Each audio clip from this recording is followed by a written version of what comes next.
everyone. Welcome. This is ideaXchange, where the leaders behind mission driven organizations share the ideas that are actually moving the needle. No theory, no fluff, just the strategies, decisions, and hard earned lessons from executives who are doing the work. IdeaXchange is brought to you by 108 Idea Space, the digital strategy and technology partner for associations, nonprofits, and regulatory bodies across North America. The model that built the modern professional associations, you join, you pay your dues, and you stay for an entire career, is quietly coming apart. Last year, almost 56% of associations either flatlined or lost members. Only 1 in 9 can say their own value proposition is very compelling, and that number is falling, not rising. Nearly half now name for profit companies as direct competition, up from a third just 4 years ago. And this winter, ASA published its first ever State of Association report. The headline finding came down to a single uncomfortable word: relevance. Associations are being asked to prove they still earn their place in a member's life. Inside that picture, my guest today stepped into the top job at one of the most established professional associations in the United States. And she did it 9 months ago, walking in with a mandate to rebuild how the organization works from the inside while the ground was still moving. I know, Molly, this is familiar. Her name is Yes, it Mollie is. Pillman. She's the executive director of the National Athletic Trainers Association, NATA, the professional home for athletic trainers across the country, founded in 1950. She came to it after more than 2 decades inside healthcare organizations like the American College of Emergency Physicians, before that, senior roles at American Osteopathic Association and the Society of Diagnostic Medical Sonography. She's an MBA and a certified association executive. She sits on the board of the Texas Society of Association Executives, and she is, by her own description, the kind of leader who revitalizes digital platforms, builds partnerships, and makes decisions on data, with the member voice at the center of it all, which makes her almost exactly the person a lot of you listening wish you could be right now: someone who's in the middle of the rebuild, not on the far side of it. I promise, Molly, this last time I'm going to make you sound impressive. From here, it's actual job. Molly, welcome to ID Exchange. Before we get into all of it, why don't you take a minute and introduce yourself to our audience in your own words? Who you are, what NATA is, and what's actually on your desk right now. Sure. First, thank you for having me. I'm always happy to share what I can. I think I learn as much about what not to do that others have learned as I do about what we should be doing. So hopefully, as we talk, we can talk about both what's worked, but also where the pitfalls can be, because I think sometimes that can help others to avoid the same thing. As you said, I've built a career mostly in healthcare associations. Have an undergrad in biomedical engineering, which really spoke to both my love of medicine and technology, but also solving problems. And I think that's carried throughout my career. Started out in Chicago at AHIMA, the American Health Information Management Association. And then I've been in Texas now for, I think it's coming on about 12 years, which is, it's flown by, I'll tell you that. And, it's been a journey, and there are so many great things about being in associations. I just wake up every day feeling like what I do makes a difference. But as you've said, it's getting harder and harder to make that case. And I think, we're at a little bit of a turning point for associations needing to really learn from the world outside of associations. And we're hampered a little bit both by member expectations, but also governance models that are 150 years old in some cases, and trying to fit modern operations into a very dated model sometimes of how the work actually gets done, and who has ownership of decisions can be a challenge. So if you're going through that, I am right there with you and happy to contribute however I can. That's great, Molly, and great to be talking to you about it. And that's even more relevant because you recently walked into this organization with 2 decades of association experience behind you, but there's a whole new, brand new building to read. So, how do you read an organization you've just inherited? Its systems, data, member experience in the first 2 quarters. Like, what were the questions that you asked, and what surprised you? It's a great question. This is my first CEO role, so for me, it's funny. I walked in my first day. There had been an interim CEO in place for a short amount of time. We met for an hour, and then she said, "Good luck. I wish you the best.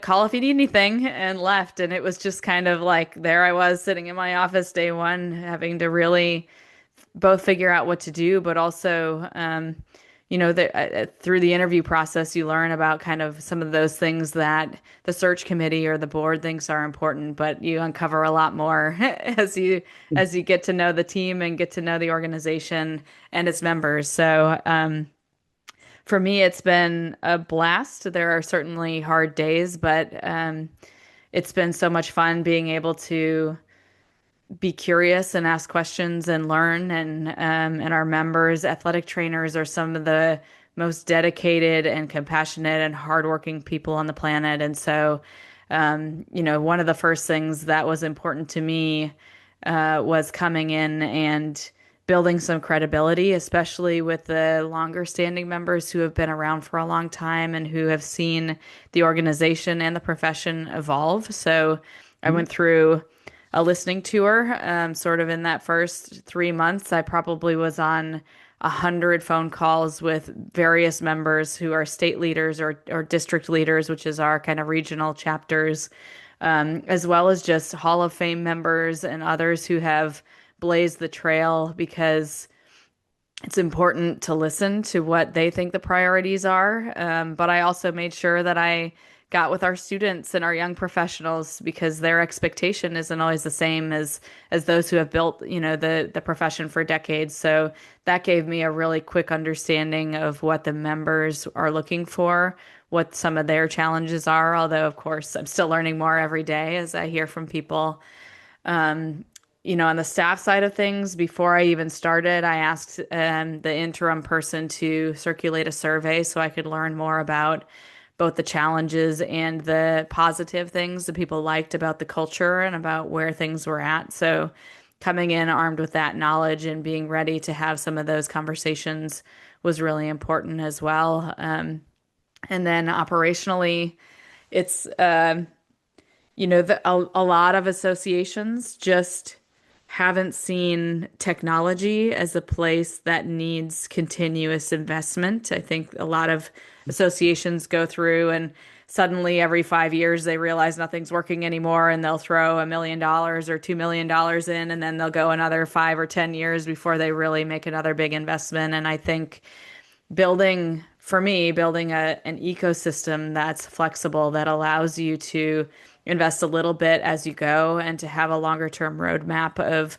what needs to happen to come together, keeping that member at the center is really critical because members expect us to be Amazon and Netflix and all of those things at the same time, to be instant and modern and really easy to use. And that just hasn't always been the priority for a lot of associations because they've been sort of an assumption in the past. And now that we're looking at relevance and showing that you can't have barriers, to getting to things. And so just making sure that those systems are optimized both to make the staff more efficient and effective and then also to deliver the best experience to the customer, is really important, even more important now than it ever has been before.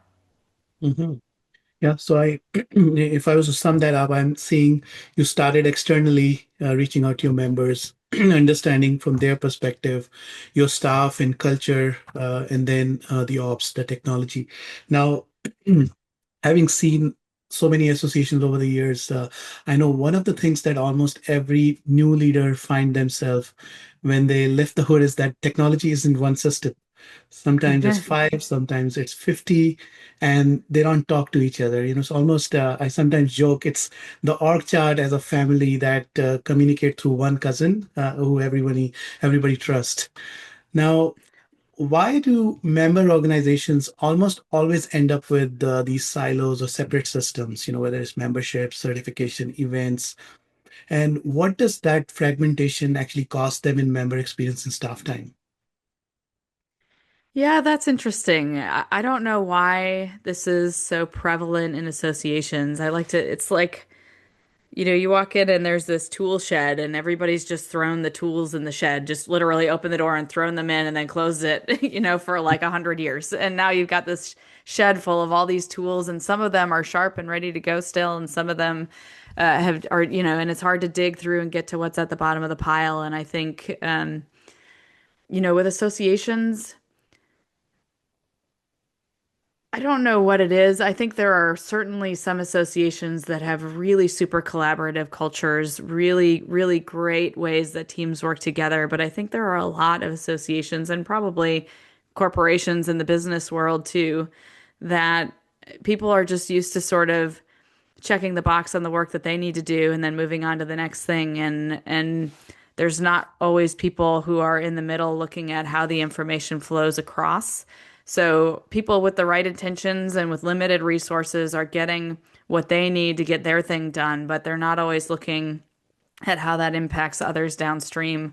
One of the first things that I actually was brought into associations for was I got my Lean Six Sigma black belt. And so I spent probably the first 2, 3 years of my career being that person who could look across and bringing all the stakeholders into the room to improve processes with technology as a supporting piece of that in pretty much every case because you can't share information if you don't all have the same, frame of reference and the same access and things like that. And so, I think it's just been a lot of times associations run so lean that having centralized project management offices or things like that that can help to kind of connect those dots can be a challenge to justify, especially as things are getting tighter and with COVID and everything else. It's just not always something that makes it at the top of the list. And so you get other people, some people have the vision for it and some people, in some places that's just harder to find and you can't rely on one role to always be that either. I mean, the IT director is a super critical person, but they don't always know what those business needs are and where there is overlap between the departments. And so, Mhm. I think it really is a combination of culture and technology that's required to sort of get to that right place. Sure. Yeah, I've seen that at a lot of places. Like, whose baby is this? Like, who owns it? Yeah, yeah, And sometimes I think it's also the size of the organization is a determinant as well, because you may not have a full-time IT director. Sometimes right. the responsibility is shared between the membership person and maybe the marketing person and so on. So it's different for different orgs. Now, is there a cost to that fragmentation? Uh, and what's that? Yeah, absolutely. I mean, there's the traditional technical debt where you're starting to skeleton things together and having to build ways that systems can talk to each other or not. And when they don't, that's even scarier in a lot of cases because you don't know what information you're operating from on your team that's different than what somebody else can see. From the member standpoint, what a terrible experience when if you call somebody, you get a different answer from someone than you do from somebody else, or there nobody's got the complete picture of what the impact is of a member over time, and communication is a lot more difficult, both internally and externally. It's just when systems aren't built to support efficient workflows and to support customer service, the whole organization ends up paying the price. And it's another thing that's kind of a barrier to both creating a great experience and creating that relevance and value, but also to getting the business done and to being maximizing the resources that you do have. Mhm. And I also think sometimes it's also not being able to maximize what you have because you have so many of them. Like, you don't know, Mm. how do you maximize each one of those systems capabilities as well to get to your goals and stuff. Now, I think one other part which makes it more challenging is also, and in your own words, like member experience is not a department, right? Hmm. And so the question is like, what changes when you stop treating member experience as a team and start treating it as the thing the whole organization is organized around? I think you talk about, member voice at the center. Now, how is that possible when every department wants something different? And association people are really passionate about what they do. So the question is like they're all making progress in their own ways. So how do you manage that and still keeping members at the center? Yeah, I mean, it starts at the top. The leadership team has to see that the others on the leadership team are their first team. And when you get cultures where the department heads see their department as their first team rather than the leadership team of the organization, you get to this Mhm. point, and I've worked at places like this where it's like every day someone throws a steak in the middle of the room and everybody's got to rip off as much as they can, as quickly as they can before other people get it in order to get the resources they need for the thing that they are working on. And so I think alignment on what the real goals are, and what the barriers are, and then having people be willing to give. Like if there's an area that we all really need to lean in on, and somebody's saying, "Oh, but I'm not going to give up $50,000 for my budget," that's my budget, then you've got problems as a start on the culture side of things. But that member experience is not a department. It really is. It takes everyone. There's nobody who doesn't have some piece of that can be member facing at times. Even the accountants, how quickly you can get invoices paid, whether you're following up with your sponsors, whether they have a good experience will impact whether they come back in the future.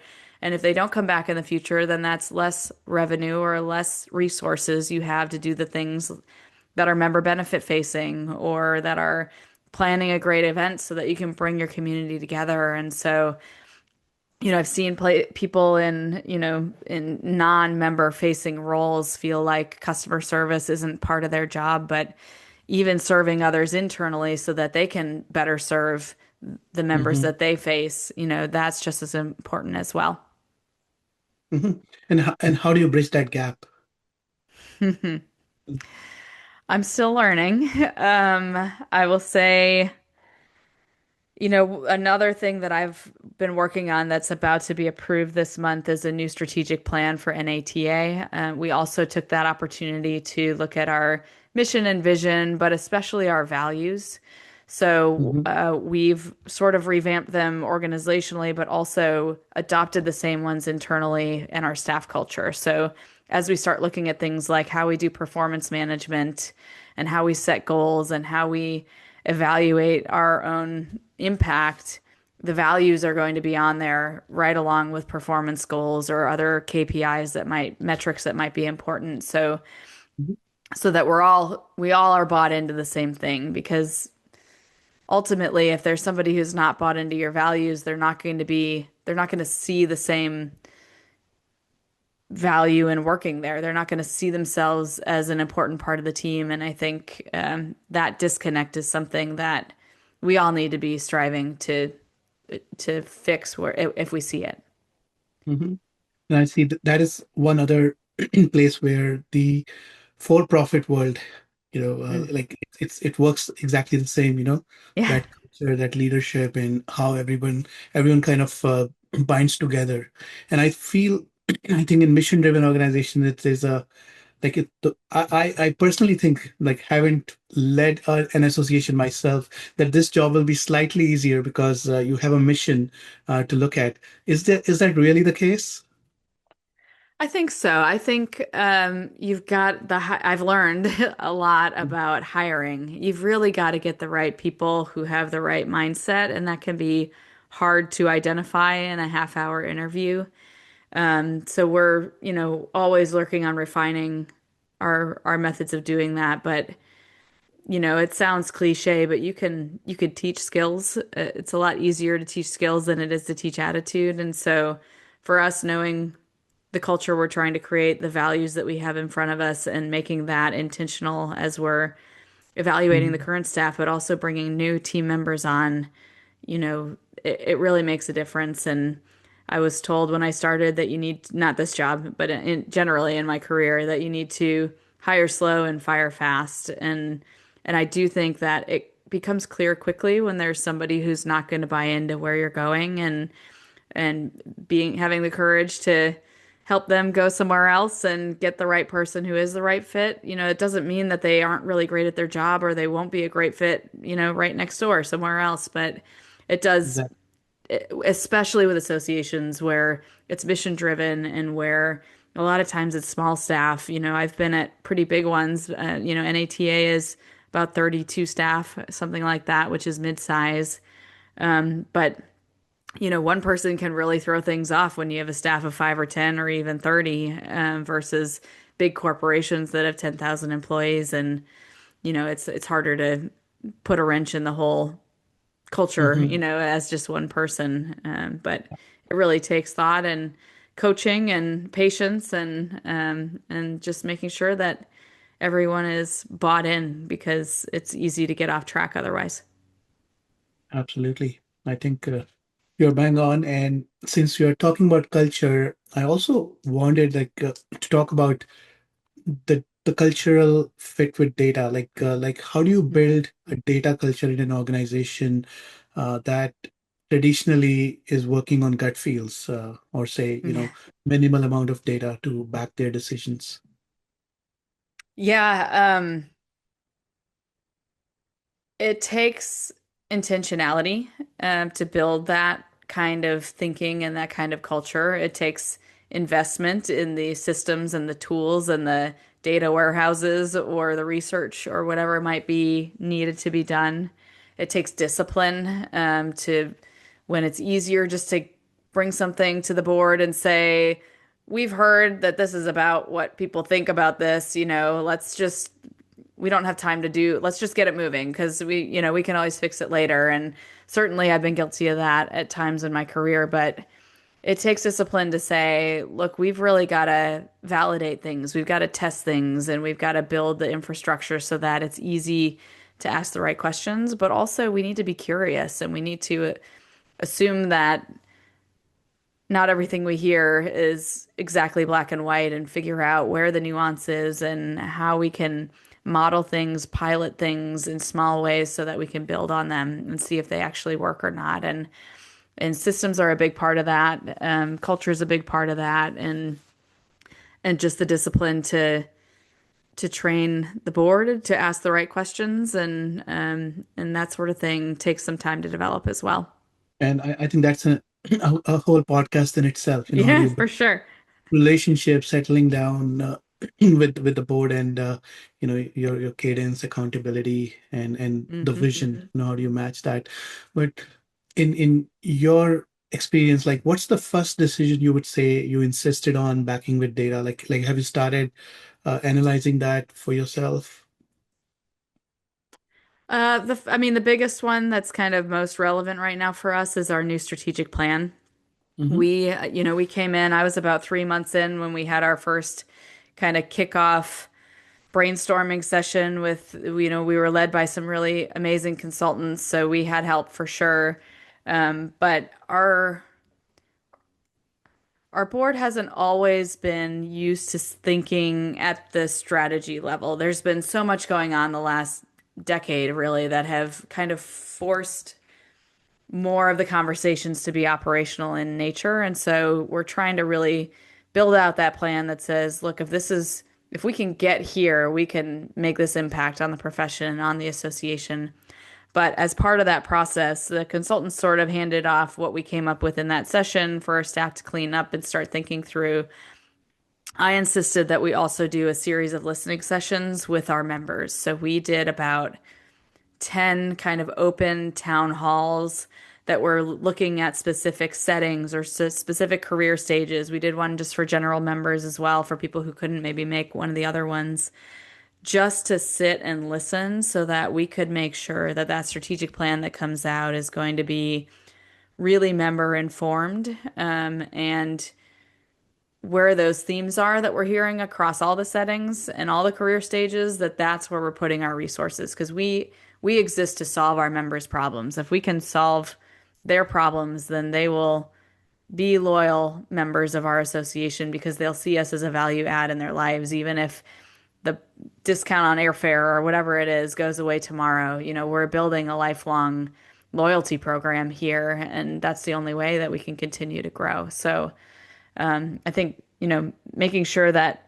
the member voice is really reflected in our strategic plan, having all of that feedback, all those recordings. We did summaries of every single one so we could post it for the members and say, here's what we heard. And then hopefully everyone will be able to look at that strategic plan and feel like what they think is the most important is in there somewhere. And I think that also inspires transparency. Hmm. Means like and that's a great way to bring members on board as well. So you also mentioned something about discipline, uh, you know, being disciplined when it comes to data, and we know in the world of data it's the garbage in garbage out kind of a thing. So Hmm. there has to be discipline, but also discipline around proof before action, and Yeah. then that sometimes shows up in technology decisions as well. And I think this is one of the places where sometimes associations quietly lose money because they are building things they were sure they needed, but again, is it backed by some data or not? So, Hmm. in your opinion, like why do associations sometimes overbuild custom features? They never adopt, and sometimes they underuse what they already pay for. And when is customization worth it, and when do you think it's a trap?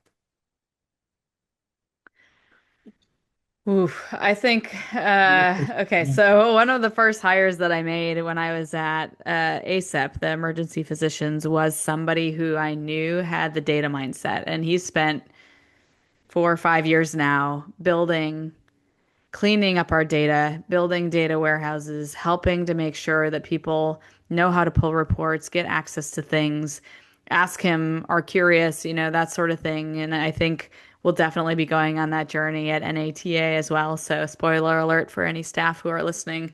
Mm, But I think,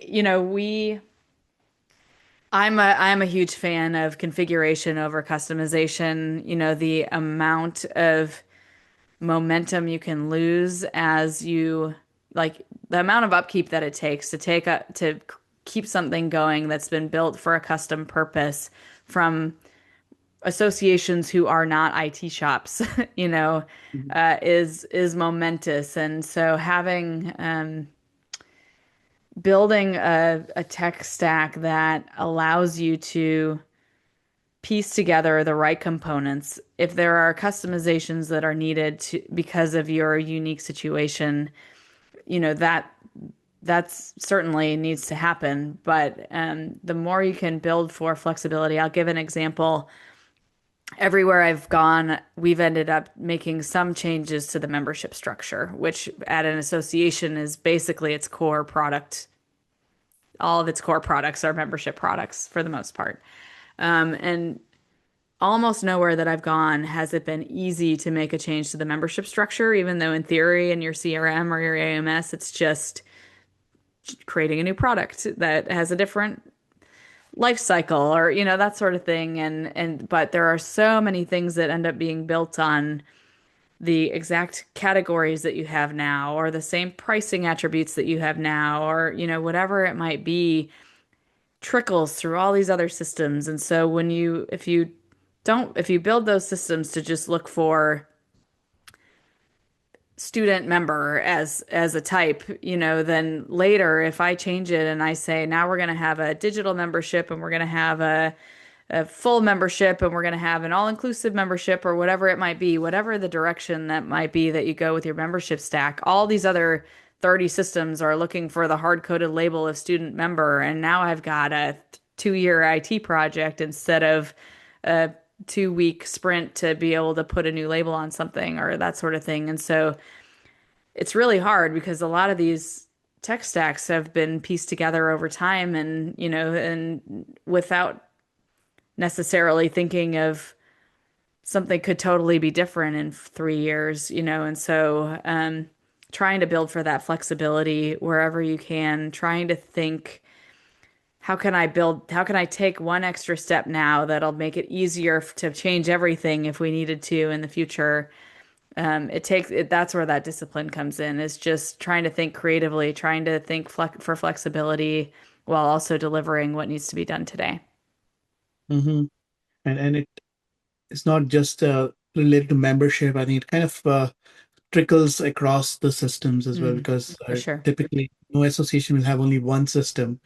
And then the question is like, how do you stay philosophically, staying on top of that? Like all the systems are flexible enough to provide some degree of configuration and change, and Yep. the like and sometimes you feel like the systems may be rigid enough to make those changes, and the customization is not at all possible. So there could be like those two extremes. And I see Hmm. like most times, if you are in the middle, you have something which need not be customized but can be customized. I think that's a good place to be, because that means that you are not having to change technology every few years. Uh, Right. Now, I also see like one of the cheapest ways to avoid overbuilding is to borrow from someone who's already solved the problem. Hmm. And you've sat inside more associations models than almost anyone: emergency medicine, osteopathic medicine, diagnostic sonography, and now athletic training. So, Hmm. what does an athletic trainer association borrow from emergency physician and osteopath? Like, what travels between association and what does Mm. not? Yeah, I think that every association thinks that they're different. And there are certainly things about the culture and the population that they serve and who their members are and why people get into that field in the first place that make them unique.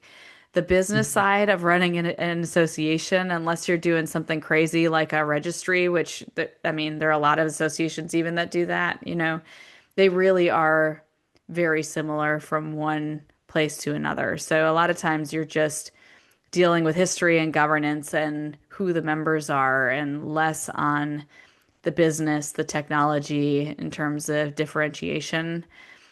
All of those things certainly play a factor into what, like, almost been, there have been almost no solutions that I used at one association that I could just confidently walk into another one and say, this is going to be the right thing here.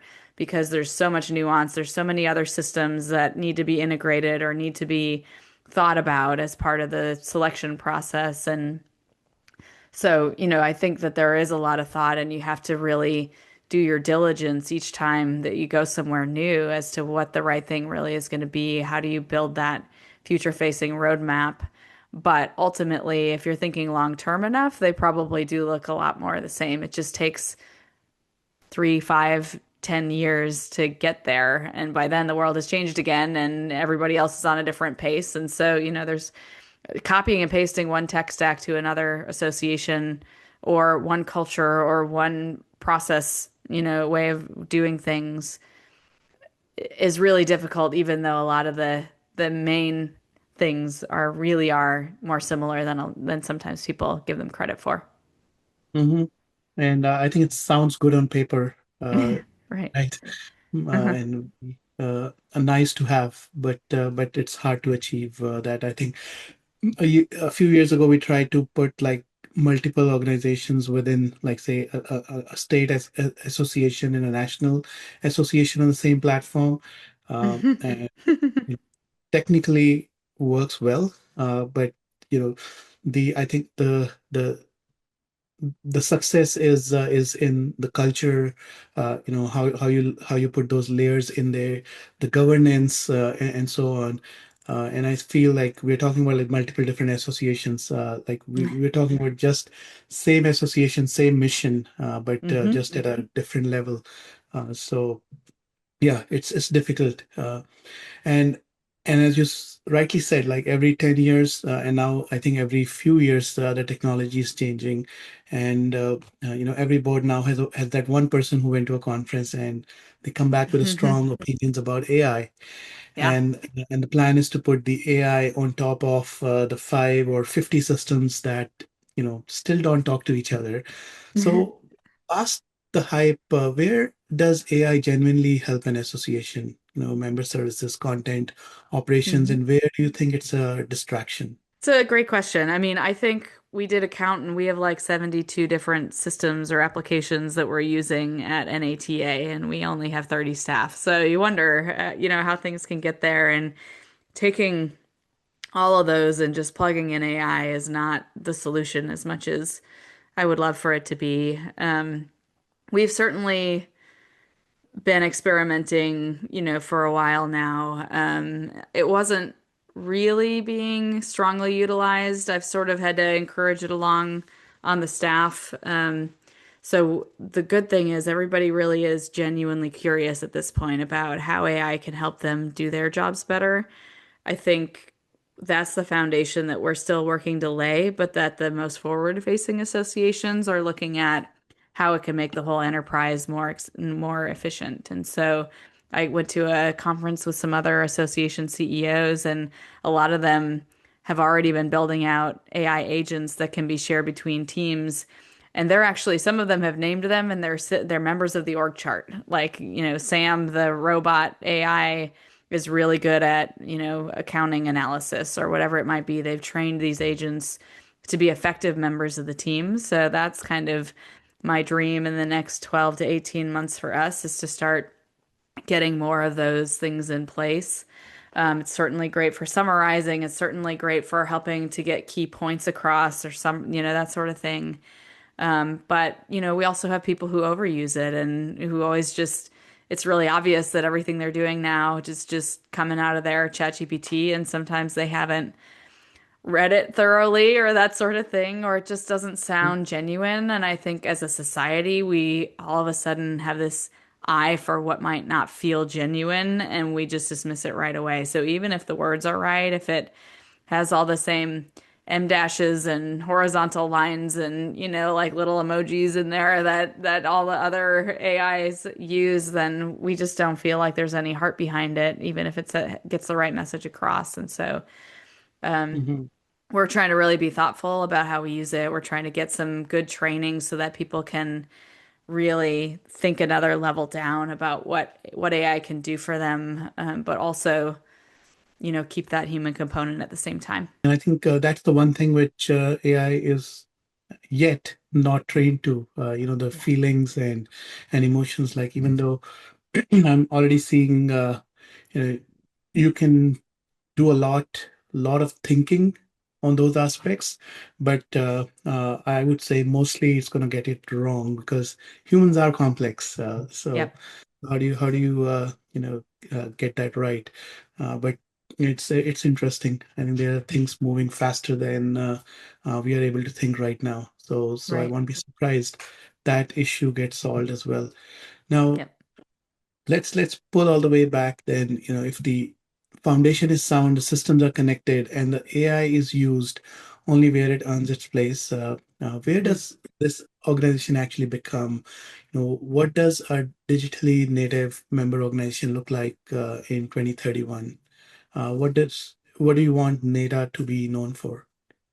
We definitely want to be, well, one, we need to be the best value and the best representation and united voice that we can be for our members. So if we can get the business operations humming, get the technology working, break down some of those barriers, automate where we can, where it's appropriate and it feels good for the members, then we can spend more time as staff on going to the Capitol, on going to the employers, on raising the visibility and the reputation of our profession as a whole.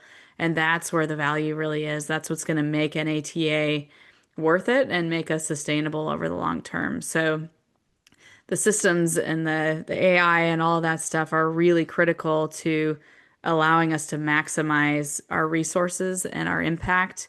But ultimately, we are still a people organization, and we need to show up in the right places at the right times for them. And then that's where I really looked at technology to make sure that we aren't having to spend more than we need to, that we're not having to spend more time than we need to on things, that we can deliver custom, personalized solutions that our members need in their daily practice, and that's going to be how we win. And at the beginning of this session, you mentioned about going to your members, like maybe conducting and talking to about 100 of them. What were some of the things which came up, which kind of is dictating this particular vision? Like what did you learn? So athletic training is a really cool profession. I mean, our members are amazing. They have the biggest hearts. They don't get in it for the money, but they also need to make a livable wage. And so there's a lot that we need to do there. That's come through loud and clear. They also, started out in high schools, secondary schools. They started out in college athletics and pros, and those are the really recognizable places where you would expect to find an athletic trainer. But more and more, other businesses are realizing the value of athletic trainers too. We have ATs in the military, we have ATs in performing arts and public health and Amazon warehouses and UPS warehouses and things like that, where anywhere that someone is active doing the job, think about people out on the tarmac who are getting your bags onto the airplane. There's so much money lost in the broader economy to injuries and to people, not being able to perform at their best on the job where they have to do active things every day. It's not just the sports world necessarily. And so I think ATs play a really big role in our overall healthcare, preventing injuries before they start, avoiding visits to the emergency room, being the continuous care provider as students are coming up through their sport careers and other things like that. And now, that's rubbing off into the corporate world too, where we can actually help avoid workers' comp and avoid timeout by giving people the tools and the hydration and the, exercises and everything else that they need to be able to be at their best every day. So it's not just keeping the bench full for the sports team, but it's keeping the bench full for our economy, really, in a lot of places. And so, that came through loud and clear that there's ATs in all different places, and so we're having to meet the needs of a broader customer base than we ever have before, but the heart and the intent and the skill set is the same. And so, it's our job to represent that as best we can and to continue to collect data across the whole industry, not just internal data for our association, but how do we show the value of athletic training? How do we show that they manage risk, that they can decrease costs in other places, when they're utilized to their full extent of their scope. And so there's just so much that I'd love to do to build that case and to provide ATs with the data they need to go to their boss or their employer or their situation. And that's going to take a lot of effort to build, but it's going to be well worth it in the end. And I think that is one of the reasons why the members look at NATA to provide that leadership and Yep. that advocacy as well. And besides, we talked a lot about digital. Like, what else NATA is doing to fulfill those challenges for your members? Yeah, it's a ton of advocacy at the federal level, but also especially at the state level. So ATs, like other healthcare providers, are licensed at the state level. They have to get certification by a board in order to practice. And so there's just a lot of constant effort to make sure that they can be as impactful as they can with the skill set that they have and be recognized, things like that. So that's a big piece of it. Research and using technology to advance their practice. The sports medicine, sport technology world is changing every single day. There's so much cool stuff coming in.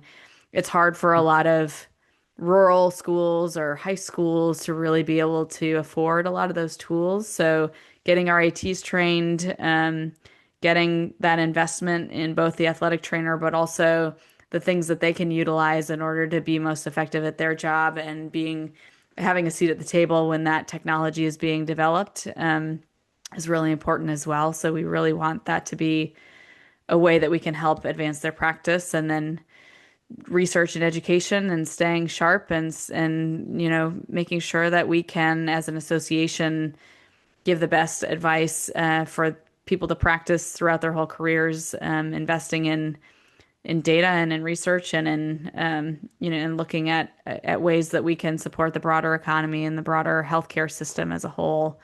If we can do all those things, then I think we'll definitely make that impact for our communities because that's ultimately what it comes down to. Athletic trainers get into it for the patients that they serve, and for a lot of them, they're the only athletic trainer in a town or in a high school or in a school system, and so they're serving 800 kids, and for some of those kids, sports are the only way that they're going to stay busy and active or get into college potentially. I mean, there's some kids, if they get injured as a high school wide receiver, they're not going to college. That was their way in. That's their scholarship. That's their way to a better life and a better situation. And so we're just trying to make sure that we can support that however we can. That's pretty noble, and I know that's your mission, It is. and that is why I think you are expressing a real understanding of your members, which is incredible. But I know that's important for this function as well. But Hmm. you seem to be have soaked all in the last 9 months on athletic trainers, which is, by the way, I love association and nonprofits as an industry for that reason as well, because there's so much to learn, and Hmm. between two different associations, who maybe it's professional association or trade association, there's so much so many similarities, but at the same time, so much is different. So, Yeah, Molly, this was great. Thank you so much for this conversation. I think it was really generous and clear-eyed conversation, and I appreciate the candor. And for our audience, if you found today's episode was useful, please share it with one peer in the sector who needs to hear it, and subscribe so you don't miss the next conversation. And if you want to learn more about NATA and the work Molly and her team are doing, the strategic plan, the programs, and the resources for the profession, head to nata.org. It's all there. Once again, Idea Exchange is brought to you by 108 Idea Space, the digital strategy and technology partner for associations, nonprofits, and regulatory bodies across North America. And I'm Ashish Malik, your host. We will see you on the next episode. Thank you so much.